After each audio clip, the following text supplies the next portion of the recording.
l'occasion pour le peuple marocain de réaffirmer son attachement à son souverain, aux valeurs fondamentales du royaume et à ses institutions. C'est également un moment de fierté collective où l'on célèbre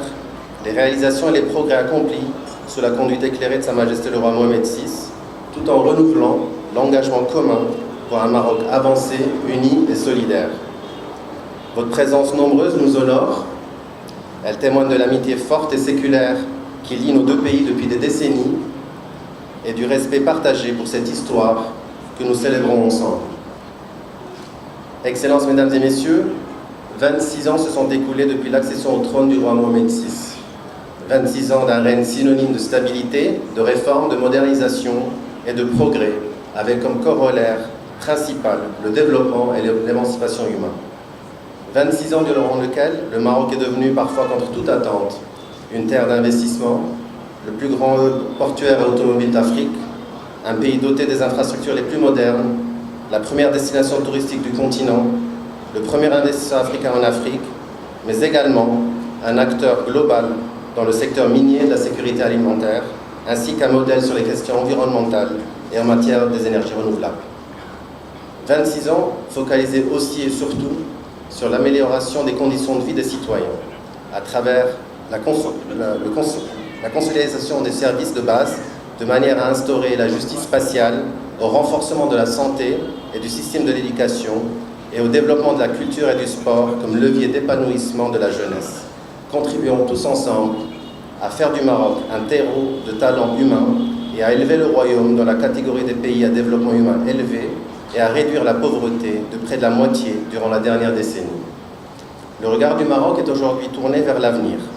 et la mise en œuvre de son nouveau modèle de développement sous l'impulsion de Sa Majesté le Roi. Ce nouveau paradigme est bien plus qu'un simple plan économique. C'est une feuille de route stratégique et un pacte sociétal global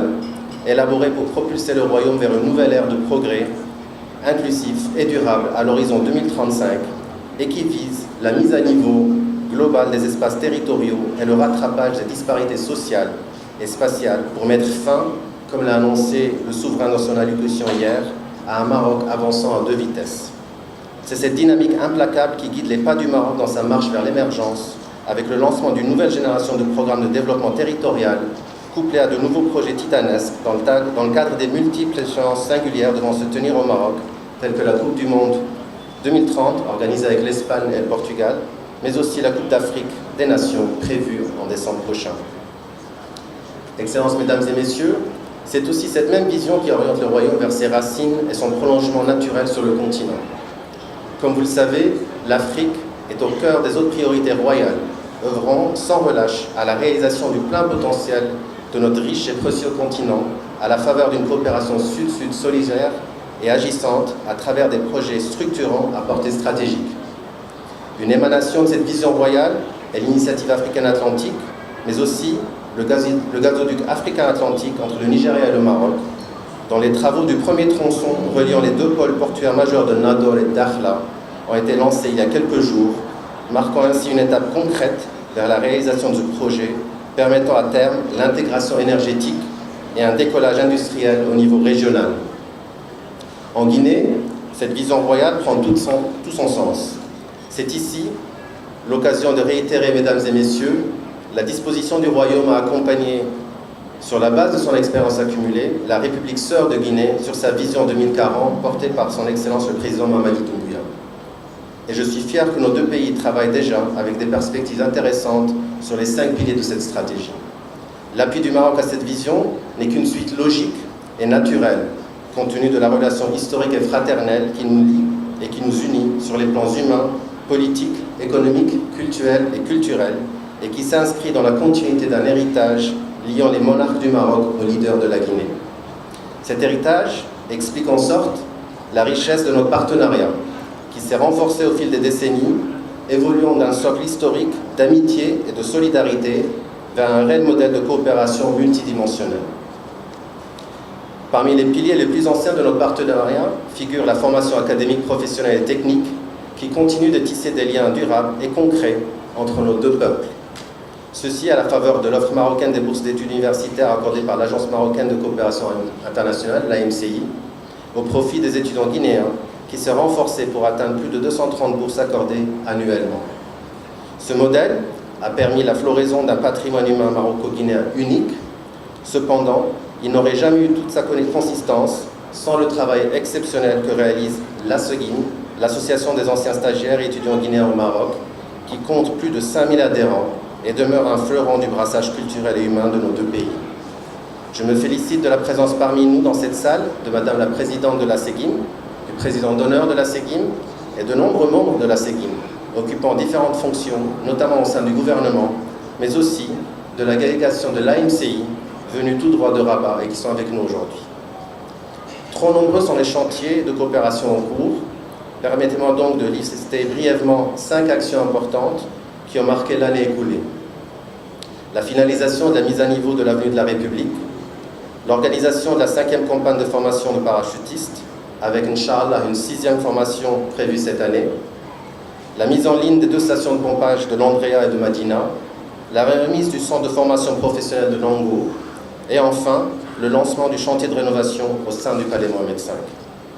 Poursuivant sur cette lancée, le Royaume entend aller de l'avant dans les années et mois à venir, avec entre autres de nouveaux projets stratégiques taillés sur mesure sur les priorités de la Guinée, à l'instar de l'importance attribuée au capital humain de par l'initiative de la Simondou Academy. C'est pour vous dire que notre coopération est riche et dynamique, et je suis fier d'annoncer que durant les 12 prochains mois, près de 2500 cadres guinéens, tous secteurs et grades confondus, seront formés par le biais d'un partenariat exemplaire, atteignant ainsi un nouveau record. Aussi, et dans les premiers mois de l'année prochaine, un nouveau forum d'affaires d'envergure sera organisé ici à Conakry. Ce forum a été annoncé lors de la visite le mois dernier du secrétaire d'État marocain chargé du commerce extérieur. Il sera suivi par la tenue en 2026 de la 8e session de la Commission mixte Maroc-Guinée, qui viendra accélérer la coopération entre nos différents départements sectoriels. Excellences, Mesdames et Messieurs, la Guinée se trouve à un moment décisif. Elle s'apprête à ouvrir un nouveau chapitre de son histoire avec un référendum constitutionnel et des élections prévues dans les mois à venir qui viendront clore la transition. Sachez que le Maroc sera toujours à vos côtés, comme il a toujours été de façon immuable et inconditionnelle, avant, pendant et après la transition. Je saisis cette opportunité pour saluer la position historique et inchangée de la Guinée en ce qui concerne la marocanité du Sahara. Elle, qui dès les premières heures était aux avant-postes pour soutenir le Royaume, notamment lors de la Marche verte, dont nous célébrerons le 50e anniversaire en novembre prochain. Force est de constater que la Guinée se place toujours du bon côté de l'histoire. Cette position que votre pays a adoptée et entretenue, Monsieur le Ministre, depuis déjà tellement longtemps, fait aujourd'hui l'objet d'un large consensus au sein de la communauté internationale, avec un soutien grandissant au projet d'autonomie sous souveraineté marocaine. S'élargissant chaque jour, des pays comme le Kenya, le Ghana, le Royaume-Uni ou encore le Portugal viennent tout récemment de monter sur le wagon de ce train déjà en marche et où la Guinée était présente tout au devant dans sa locomotive aux côtés du Maroc dès le départ. Nous formulons le vif souhait que ce momentum nous permettra de parvenir à une solution consensuelle pour clore une fois pour toutes ce différend régional qui n'a que trop duré et permettra de bâtir l'union du Maghreb. Excellences, Mesdames et Messieurs, pour conclure, c'est donc dans la continuité de cet héritage historique que la relation maroco-guinéenne se réinvente chaque jour, avec la même fidélité, la même ambition et la même fraternité. Dans ce moment symbolique, permettez-moi de réaffirmer au nom du Royaume du Maroc notre engagement indéfectible à accompagner la Guinée et son peuple dans l'aboutissement de sa transition sous la conduite du président Mamadi Doumbouya et au-delà pour une Guinée forte, prospère et émergente.